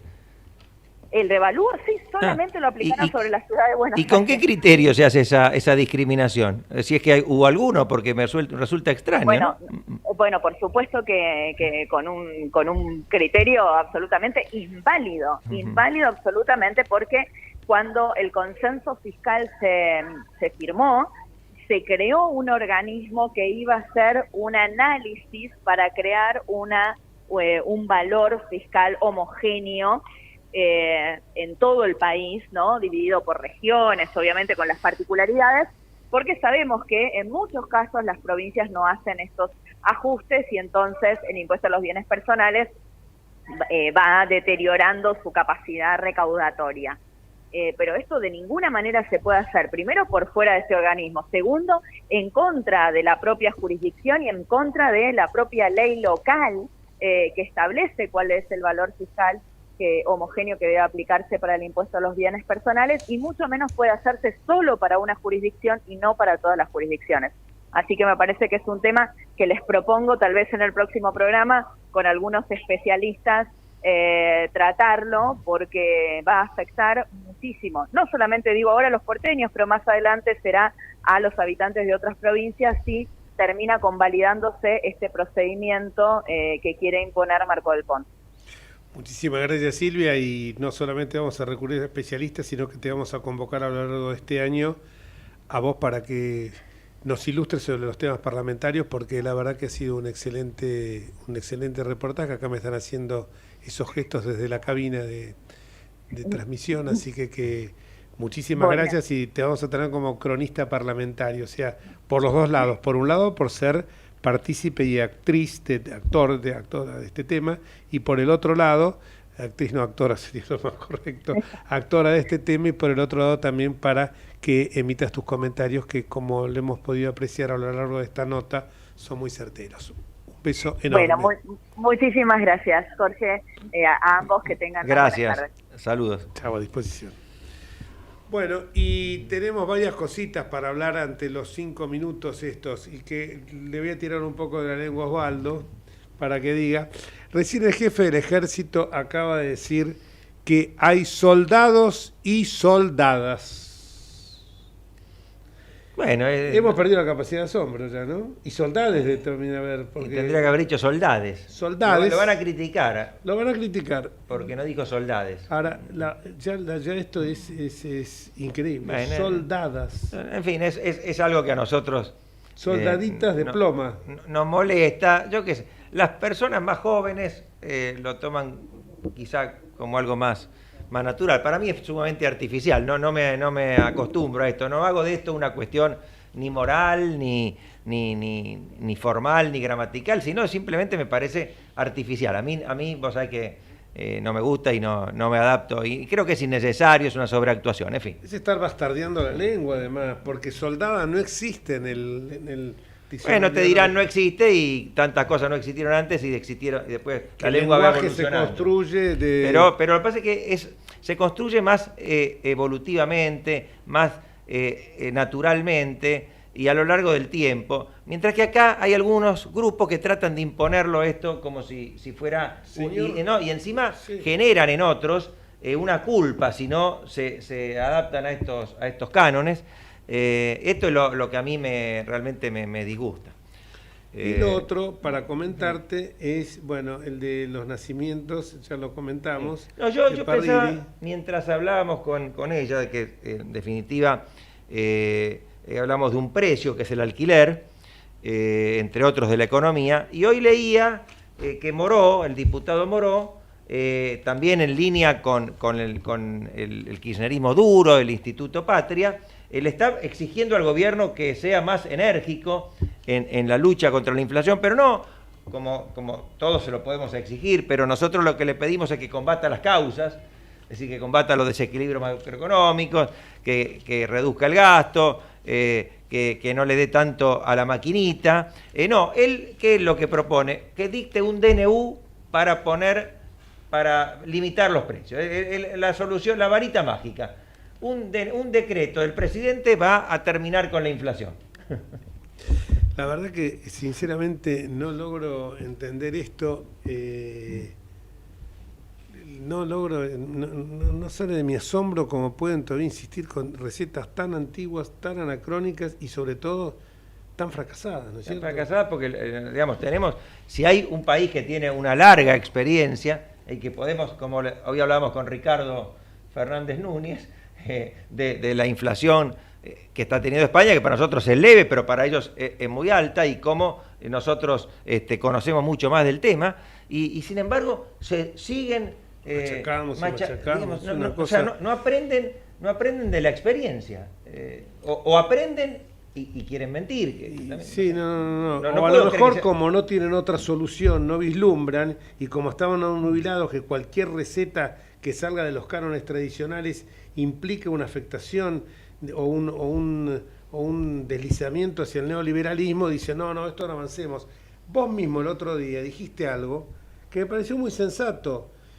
Cuando un radical habla de una economía de mercado, parecería que tuviera que estar pidiendo perdón.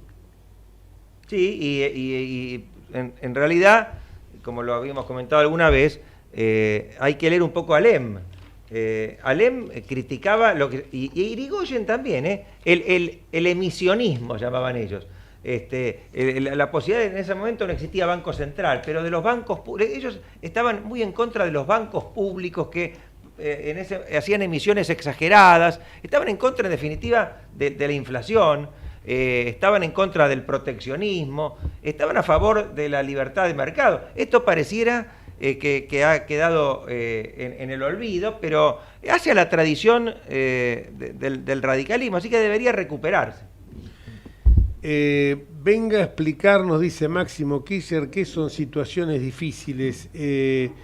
Y por el otro lado, vimos que recién Sergio Massa, no me quiero convertir en comentarista, pero Sergio Massa estaba diciendo que la oposición es medir al gobierno. Yo pregunto, ¿no es medir más al gobierno decir esto que dice Máximo? ¿No es medir más al gobierno abandonar el barco como lo abandonó Máximo con la presidencia de la Cámara del Bloque de Diputados? ¿No es medir más decir que el presidente es un ocupa que hay que hacerlo, desocuparlo, desalojarlo? Te diría, Jorge, en el momento más importante fue la oposición la que salió en auxilio, no del presidente, sino de la República Argentina para que no cayera el default. Bueno, pero parecería que ellos esto no lo entienden. Fue cuando dijo la Presidente hace pocos días, con el cumpleaños de Alberto Fernández, le regaló el libro de Juan Carlos Torre, Memorias en el quinto piso, que para la Ciudad de Hacienda se refiere, y en esas memorias del quinto piso señalaba claramente que las dificultades que tiene un país como la Argentina en implementar un programa económico, porque siempre hay prejuicios desde la política, y justamente eso fue lo que le pasó al gobierno de Raúl Ricardo Alfonsín con un ministro de Economía como Juan Zurruil, que realmente era una persona muy capacitada. No, y tenía un equipo además muy bueno, Canitrot, había otros que Machinea, tenía un equipo calificado. También estaba Alberto, pero no en un tema jurídico. Eso yo a mí, era subdirector de asuntos legales. A mí me gustaría saber cómo llegó ahí, ¿no? Porque uno de sus tantas encarnaciones, claro. Albertito Radical, ¿viste?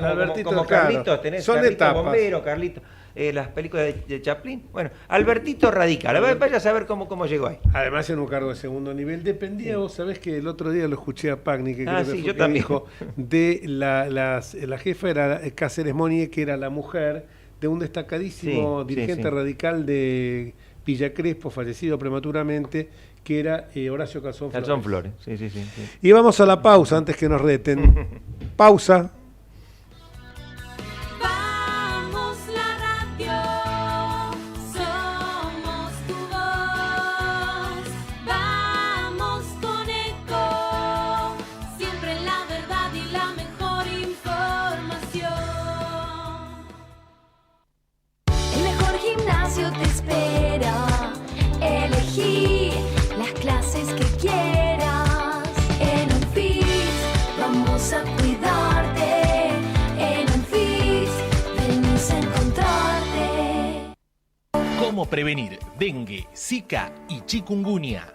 Sin criaderos no hay dengue. Limpia tu patio de objetos que acumulen agua. Elimina agua estancada de recipientes. Reemplaza con tierra o arena el agua de tus flores. Tapa los tanques de agua y cisternas. Tira y perfora llantas para que no acumulen agua. Limpia floreros y bebederos. Recordá, sin criaderos no hay dengue. Intendencia Menéndez.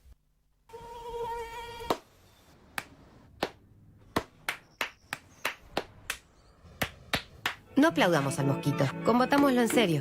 Para combatir el dengue, el zika y el chikungunya, evitemos que los mosquitos piquen y se reproduzcan. Usemos repelentes, coloquemos tules en la cuna de los bebés y demos vuelta a contenedores para que no se acumule el agua. Si tenés fiebre alta, dolor de cabeza y dolor muscular, no te automediques y acudí al médico. Encontrá más información en argentina.gov.ar. Argentina Unida, Ministerio de Salud, Argentina Presidencia. Informate en ecomedios.com. Seguinos en Facebook, Ecomedios Live.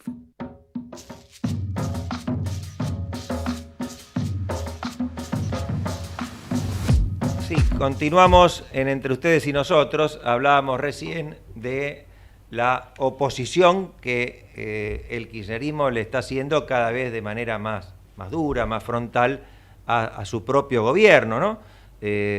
Pretendiendo ser oposición para no pagar el costo de los malos resultados, pero sin dejar de ser oficialismo para retener las posiciones de poder y particularmente las cajas que no sueltan y a las que están aferrados con energía digna de mejor causa.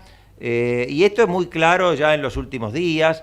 Las palabras del diputado Máximo Kirchner, por ejemplo, que en verdad no postulan nada novedoso, sino parecieran reforzar el populismo. Ellos añoran los gobiernos de Néstor y de Cristina Kirchner como que hubieran sido un idilio, un oasis en la historia argentina.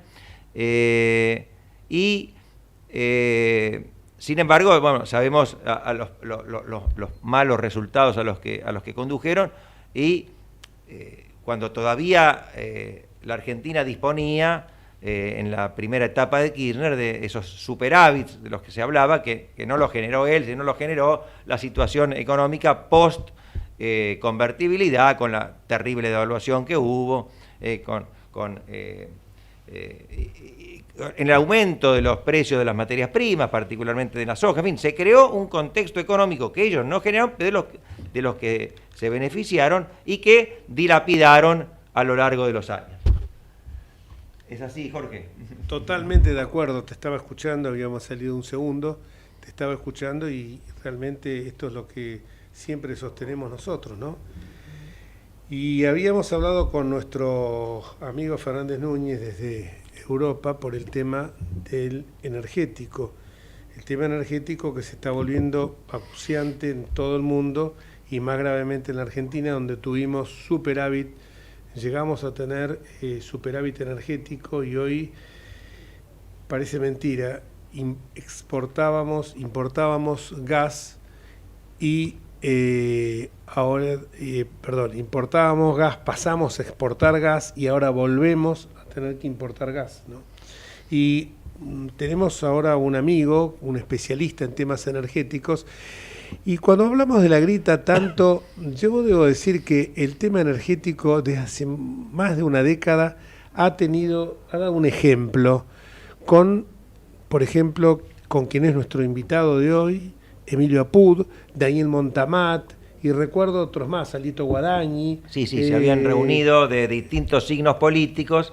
Yo no recuerdo si eso tenía algún nombre o qué, pero habían aunado criterios. Habían aunado criterios y con un sentido realmente técnico, profundamente comprensivo de las distintas realidades políticas, pero con una sensatez pocas veces vista en la Argentina. Ojalá hubiera habido mesas así, por llamar de alguna manera, o comisiones de esas características que abarcaran las distintas visiones, los distintos matices de la vida política nuestra en otras áreas, como por ejemplo educación o salud. En salud hubiera sido muy bueno, en lugar de tener los mamarrachos de asesores que tuvimos, ¿te acordás de el famoso Pedro Can, que desapareció de la noche a la mañana? Sí. Y otros más que eran el doctor Muerte y tantos otros que nos hablaban de los cadáveres que iba a haber por las calles. Hubiéramos tenido esta sensatez en cómo lo vemos en el sector energético.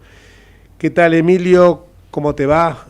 Queremos, esta breve presentación que hemos hecho es para abrir la ventana de preguntas que te queremos hacer, dado tu enjundia en estos temas, tu profesionalidad, que te conocemos de tantos años, tu trabajo al lado de Ricardo López Murphy, que realmente es alguien que el otro día lo tuvimos en el programa casi una hora, porque es muy interesante cambiar ideas con él, aunque uno está en el 99% de acuerdo con las mismas.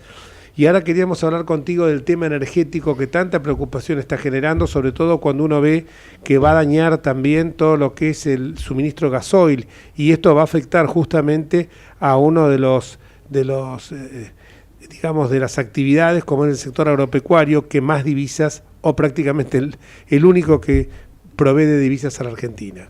Buenas tardes, ¿cómo andás? Hola, Emilio. ¿Nos estás escuchando, Emilio? Me parece que hay... No sé si él... Él nos habrá escuchado. Está la imagen de él. Está la imagen, pero no nos ha escuchado, me parece.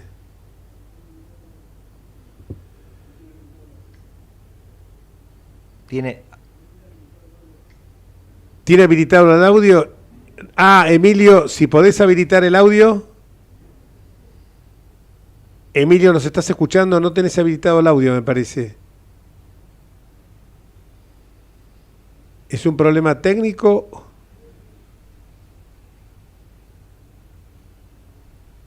No sé si tampoco nos habrá oído. ¿Nos habrá oído? No sé. Que haga algún gesto. Si ¿Nos estás escuchando, Emilio? No, me parece que... Bueno, mientras restablecemos la comunicación.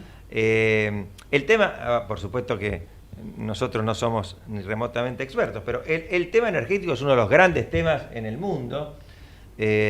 Y en la Argentina no solo es un gran tema, sino que es muy preocupante, porque es uno de los causantes de nuestro enorme déficit fiscal y por lo tanto de la inflación.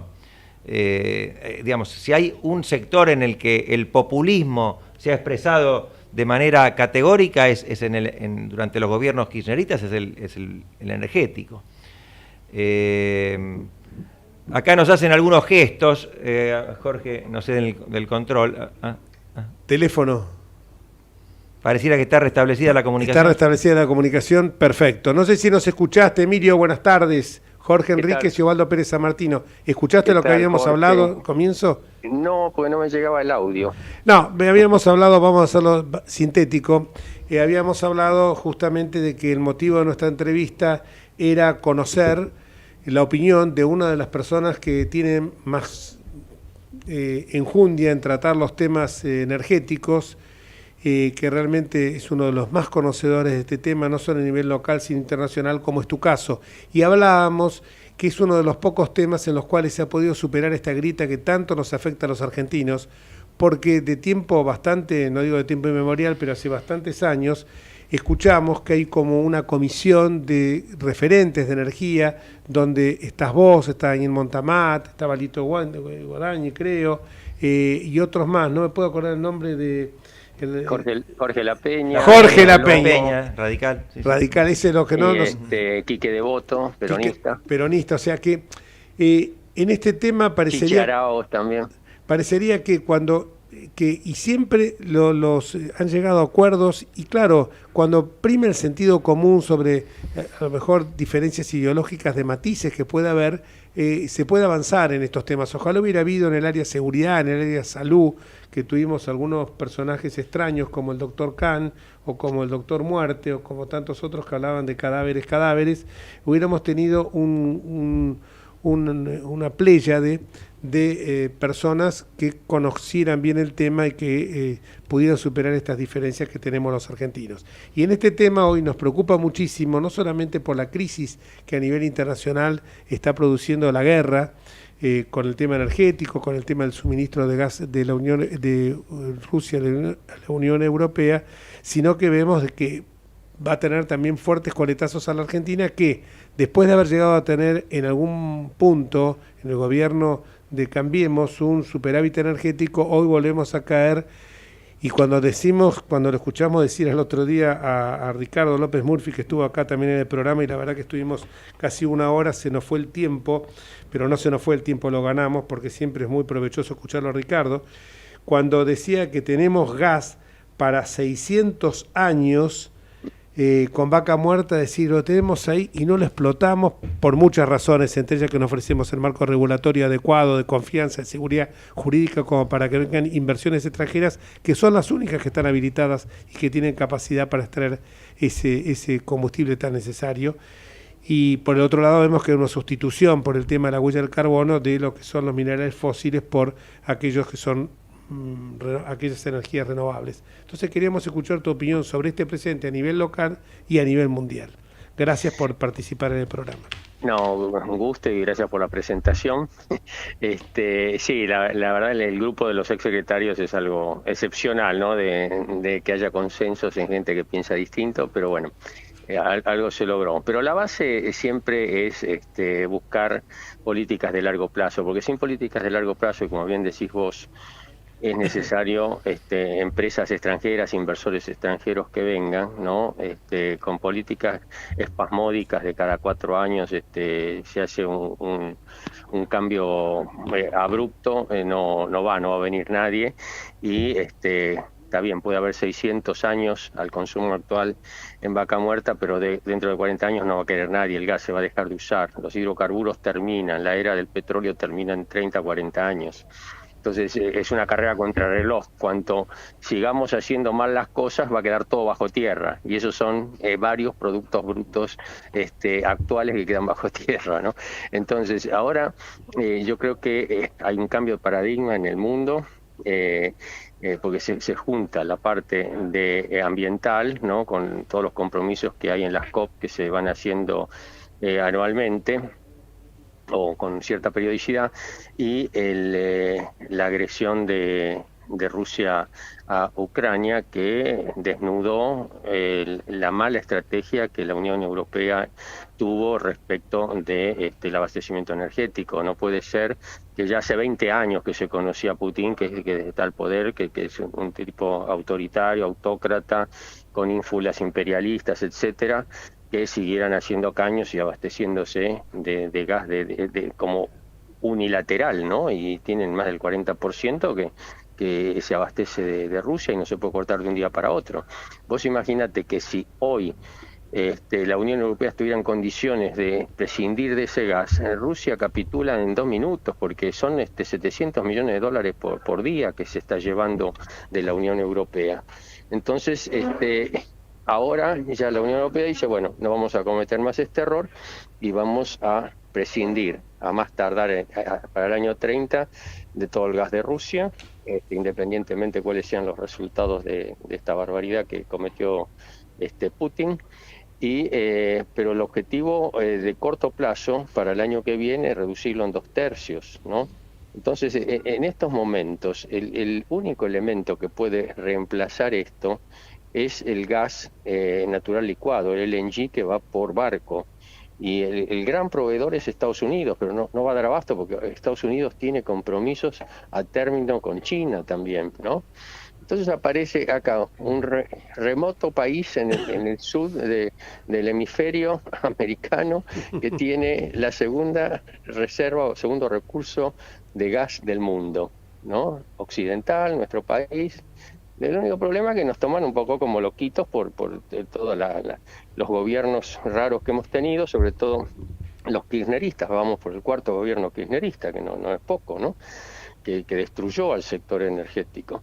Entonces lo que yo creo que hay que hacer es aprovechar esa oportunidad, y ya la oposición, que tiene serias posibilidades de ser gobierno el año que viene, tiene que prepararse para mostrar una imagen creíble de nuestro país, porque el recurso Vaca Muerta es buenísimo, es mejor que el que tienen los norteamericanos en Permian, en Eagle Ford y en otros lugares, y además el know-how que tiene la industria, sobre todo en Vaca Muerta, pues yo me concentro en Vaca Muerta, hay otros lugares de Argentina, pero para hacerlo rápido está la infraestructura y el know-how en Vaca Muerta, y tenemos rendimientos en shale gas que son iguales o mejores que los de Estados Unidos.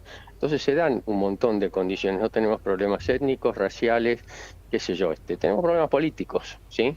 Entonces, si logramos cambiar eso, ¿no? Es una oportunidad muy grande, Jorge, porque podemos empardar casi los ingresos de divisas del campo de acá a 10 años, si hacemos bien las cosas. Y si no, va a quedar bajo tierra. Y, perdón, ¿y qué? Osvaldo Pérez Apartino. Hola, ¿qué tal? Para, además de las condiciones generales que debe ofrecer un país en cuanto a su estabilidad, etcétera, ¿qué condiciones específicas hacen falta para Vaca Muerta? Para Vaca Muerta en sí no hace falta mucho, es el entorno, la macro, ¿sí? No puede ser que lo que pase con el dólar, el cepo, que no se pueden disponer de las utilidades, que haya un dólar cuando entra y después si puede salir hay otro dólar, es decir, los temas laborales también, ¿no? Temas impositivos, es decir, hay que decir, bueno, estas son las condiciones que ofrece Argentina para que usted venga a invertir y a ganar plata acá en nuestro país, en este yacimiento, ¿sí? Bueno, y nosotros lo que vamos a comprometernos es que esto va a durar 30 años por lo menos, como se había hecho en 93, 94 con la minería y fue un boom, ¿no? O sea, nos creyeron en ese momento y vinieron inversiones, se decuplicó las inversiones en minería. Después, claro, empezaron las macanas, los gobernadores dejaron de cumplir los pactos y se fue todo al demonio, ¿no? Pero yo lo único que pretendo, muchachos, es que seamos como Chile, que seamos como Perú, que seamos como Uruguay, donde cambian los gobiernos. Fíjense que cambian de izquierda a derecha, populista, menos populista, pero las consignas básicas de la economía y las pautas básicas se mantienen independientemente del gobierno. Ahora, en todos esos países latinoamericanos, además la gente paga por la energía lo que vale o un valor más aproximado al mercado. Acá pareciera que nos habíamos acostumbrado a que la energía es casi gratis o muy barata y que no puede modificarse esto y que si se modifica los gobiernos temen perder las elecciones y esto trae consecuencias negativas en cuanto a la inversión y en cuanto a la necesidad de importar y el déficit, etcétera, etcétera. ¿Cómo podemos salir de esta trampa? Bueno, saliendo del populismo energético. El populismo energético es eso. Recuerden que antes que viniera Néstor Kirchner en el año 2003 no había subsidios. Claro. Pagábamos el 100% de lo que cuesta, o sea, el costo económico de la energía la pagábamos. Y estamos acostumbrados a eso y era el más bajo de la región, sin subsidios y había inversiones y exportábamos, funcionaba todo bien. Viene Néstor Kirchner y sin ningún motivo, ¿no? Porque era época de bonanza, con el viento de cola que vino con las commodities del campo, etcétera, dice, voy a mantener congelado. Y lo mantuvo congelado 12 años, con una inflación en ese periodo de más del 1100%. Se deshizo, porque el único ingreso que tiene el sector energético, lamentablemente, en nuestro país, es el mercado interno. Y si el mercado interno depende de la voluntad de un funcionario, porque el funcionario te paga el 80% de lo que cuesta la energía, teóricamente, porque no lo paga, ¿no? Exacto. Bueno, entonces nadie va a invertir, porque yo no sé si me va a seguir pagando, pero además el subsidio del Estado no incluye inversión. Y lo peor que podés hacer en un sector como el energético es dejar de invertir porque se te cae o se te van los recursos. Entonces ahora estamos viendo una consecuencia lógica de todas estas cosas que vinieron haciendo. Macri pudo en 4 años o en 3 años y medio, con un costo elevadísimo político, revertir la situación de un 80% de subsidio a un 20% de subsidio. Y esta gente, en vez de hacerse la distraída y seguir con eso, por más que sean populistas, no, volvieron para atrás, la siguieron congelando y ahora estamos otra vez con un 70%. Entonces, el problema es que no hay inversiones porque no hay seguridad en cuanto a los ingresos, porque no lo define el mercado ni los costos, sino lo define un funcionario. Y eso tiene que acabarse, y por suerte estoy notando que la gente lo está empezando a entender. Sí, yo antes decía, muchachos, es muy mal negocio no pagar lo que cuesta el kilovatio hora, ¿no? Es mucho, ustedes se perjudican mucho más con esto del subsidio y no pagando ahora, porque se perjudican con el cepo cambiario, se perjudican con la inflación, porque el subsidio sale de la emisión, etcétera. Sí, además se quedan sin energía, ¿no? Así que no veo que en la población, en la sociedad, hay ahora como que están empezando a darse cuenta de que le metieron un cuento de esto con esto del populismo energético, ¿no? Es increíble cuando uno se pone a pensar que cuando nosotros éramos chicos, me acuerdo que apagar la luz, te decían en tu casa, que sos accionista de la Chad o de la Ítalo, no me acuerdo cuál era en aquel momento, antes que Sego incluso, o directamente para calefaccionarse, y no eran hogares humildes, sino eran hogares de clase media y clase media alta, donde para calefaccionarse muchas veces no había estufa de tiro balanceado, había que recurrir a la bolsa de agua caliente o al porrón de ginebra. Y uno apreciaba eso, porque como dicen los americanos, no hay desayunos gratis, alguien lo tiene que pagar, o lo pagás vía la tarifa o lo pagás vía el subsidio, pero alguien lo paga. Y nadie está diciendo de no implementar una tarifa social, porque Bélgica y Holanda la tienen muchísimos países. Lo que estamos diciendo es que si vos gastás la energía, la pagués, pero la pagués a precios razonables. Y ahora no que te impongan que porque vos vivís en determinado lugar o tenés tantos metros cuadrados, tengas que pagar más que en otros casos que uno que tiene una propiedad de menor metraje. ¿Por qué tiene que ver eso? O sea, ya uno pagó impuestos cuando adquirió la vivienda, ahora tiene que pagar aparte un nuevo castigo que es el incremento de las tarifas, una cosa absurda. No, absolutamente, pero fíjate, Jorge, que lo enfermizo que es el tema de subsidiar, o sea, que no paguemos lo que cuesta, es que produce una costumbre en la gente de derrochar la energía, no cuidarla. Y por otro lado, en la oferta no hay oferta, porque tampoco es una garantía esa tarifa falsa. Entonces baja la oferta y sube la demanda, ¿sí? Con todos los problemas ambientales que hay, etcétera. En todas partes del mundo la energía es un bien caro y además ahora se la vincula mucho con la responsabilidad ambiental. Acá no. Entonces, cuando hablan, sí, hay que hacer uso racional de la energía, vamos a hacer un plan, hay la Secretaría para que la gente ahorre. ¿Quién va a ahorrar?